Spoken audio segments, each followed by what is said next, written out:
audio, video al nuovo numero dedicato a te. 340 6709 659 340 6709 659.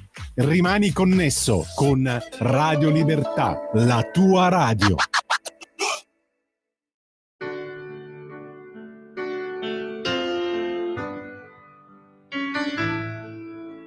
Va ora in onda Liberamente, variazioni e scorribande con Giovanni Sallusti.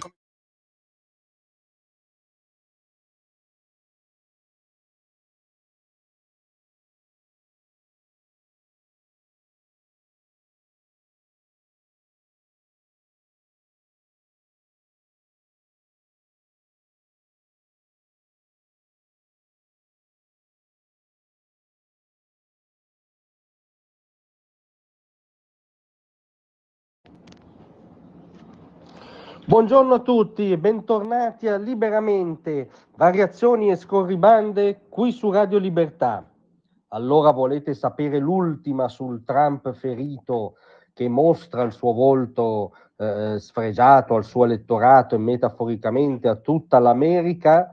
Ebbene, è un bieco macista, ce lo dice oggi Annalisa Cuzzocrea, firma della Stampa, in un commento seriamente intitolato "La democrazia offesa dal mito del gladiatore".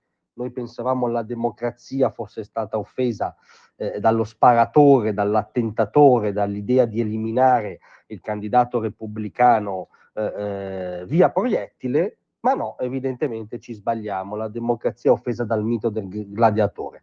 La Cuzzocrea fa tutta una alambiccata riflessione sulla fotografia che ha cambiato i destini della campagna elettorale americana e quindi probabilmente del mondo, con Trump appunto sfregiato in volto, che alza il pugno fiero mentre dietro sventola una bandiera americana, un'immagine potentissima che troveremo sui libri di storia negli anni a venire. Ma per la Cuzzocrea la faccenda riguarda il maschilismo e il femminismo. Ebbene sì, hanno sempre queste 2 o 3 categorie con cui leggere l'abbondanza del mondo, con cui leggere qualunque fenomeno storico, qualunque episodio di cronaca, anche il più anomalo, come il tentato attentato contro un candidato alla presidenza americana. Dice la Cuzzocrea che la metà del mondo, la parte maschile, macista senza sapere di esserlo, perché ricordate, mi rivolgo a tutti gli ascoltatori di sesso maschile all'ascolto, voi in quanto maschi siete comunque macisti senza sapere di esserlo. Cresciuta nel mito della politica come sfida guerresca, imbevuta nello spirito del tempo, che è chi non vince soccombe. Ora, lo spirito del tempo dell'anno del Signore 2024 mi sembra invece il politicamente corretto woke e il finto buonismo, ma comunque la Cuzzocrea ci vuole convincere che viviamo nel secondo Ottocento, in una sorta di incubo di neodarwinismo sociale. Comunque questa metà del mondo maschile, quindi macista senza saperlo, ha visto nel volto di Trump rigato di sangue, in quel pugno alzato al cielo con sullo sfondo una bandiera a stelle e strisce, un novello Capitan America. Dopodiché, qui siamo in prossimità del pezzo forte, la sua reazione, piuttosto che umana, appare dannunzianamente quella di un superuomo che non dimentica il suo ruolo e la sua lotta, neanche mentre gli uomini del Secret Service lo tirano giù. E il superomismo non dovrebbe essere quel che serve alla democrazia. Non dovrebbe essere necessario in politica. È roba da despoti. Putin, che fa sempre bene citarlo, a petto nudo a cavallo dai tiranni d'altri tempi, e non c'è bisogno qui di scomodare l'ampia letteratura fascista al riguardo.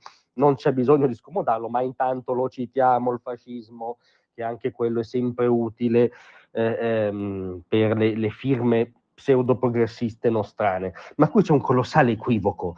Non è una foto superomista, non è un ritratto di superomismo quello di Trump, anzi riguarda l'essenza di qualcosa di profondamente umano, riguarda la capacità umana di reagire, di non arrendersi al già dato, di non essere prigioniero della situazione, anche la più terribile e sfavorevole, come quella per cui ti hanno appena sparato, perché di questo sta parlando la Cuzzocrea, ricordiamolo. È una facoltà tutta umana di rilanciare, di aprire un nuovo orizzonte anche nel momento della difficoltà estrema, una facoltà che ha a che fare con la storia, con la genesi stessa dell'America, perché l'America non sarebbe mai nata, l'America nasce con un pugno di coloni che si ribellano a quello che allora era l'esercito più potente del mondo. Non sarebbe mai nata l'America se non fosse diciamo l'incarnazione al quadrato di questa facoltà umana di rilanciare, di sorprendere la realtà, di superarla. E via via tutta la storia americana è segnata da questa facoltà, fino alle immagini potentissime dopo l'11 settembre, dopo la tragedia suprema, l'allora presidente Bush in mezzo alle macerie, col megafono che dice ripartiremo, i pompieri, i poliziotti, i volontari accorsi da tutta la nazione che fanno il segno della vittoria in teoria nel giorno della sconfitta suprema, perché l'America andrà comunque oltre. Quindi non c'entra niente il superomismo, anzi c'entra la celebrazione dell'umano prettamente legata anche alla simbologia americana. Ma la Cuzzocrea è convinta che c'entri il superuomo e ci dice che invece l'altra metà del mondo, quella più femminile senza per questo essere femmina, perché se si è maschi si è macisti senza saperlo, ma viceversa si può essere femminili senza essere femmina. Non so che contorcimenti del sessualmente corretto siano. Ebbene, questa parte invece vede la barbarie, secondo la Cuzzocrea in quella foto, no? Al timore di due Americhe che non si riconoscono e non si parlano più. Sì, questo è vero, tant'è che una spara addosso all'altra, quindi c'è questo lievissimo dettaglio, diciamo, ma è omesso nel commento della Cuzzocrea, che chiude dicendo: ma quel che dobbiamo chiederci noi è se crediamo ai supereroi o ai costruttori di ponti. È una domanda che serve per tutto: il dialogo in Parlamento, la convivenza civile, la pace, la guerra, il Medio Oriente e l'Ucraina. Beh, se queste sono le domande che tormentano la Cuzzocrea, dovrebbe scrivere domattina un endorsement a favore di Donald Trump, perché per quanto partiamo da un assioma della cronaca recente, cioè i 4 anni di mandato Trump sono stati gli unici anni nella storia recente americana e mondiale privi di guerre. Sul Medio Oriente Donald Trump era arrivato al capolavoro diplomatico di imbastire l'architettura degli accordi di Abramo, con molte monarchie del Golfo che hanno riconosciuto ufficialmente Israele e annunciato una collaborazione strategica e che mira alla pace e al benessere dell'area con Israele. Lo stava per fare anche l'Arabia Saudita e vedrete che se Trump torna alla Casa Bianca, come torna, lo farà anche l'Arabia Saudita.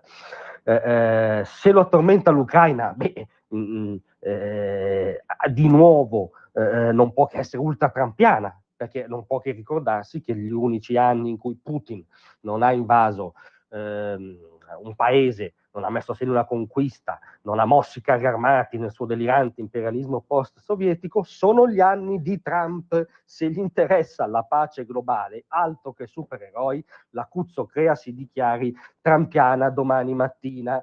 Non può farlo perché Trump è un maschio, quindi è un macista a sua insaputa anche quando gli sparano. Questo è il livello dei ragionamenti dei giornaloni.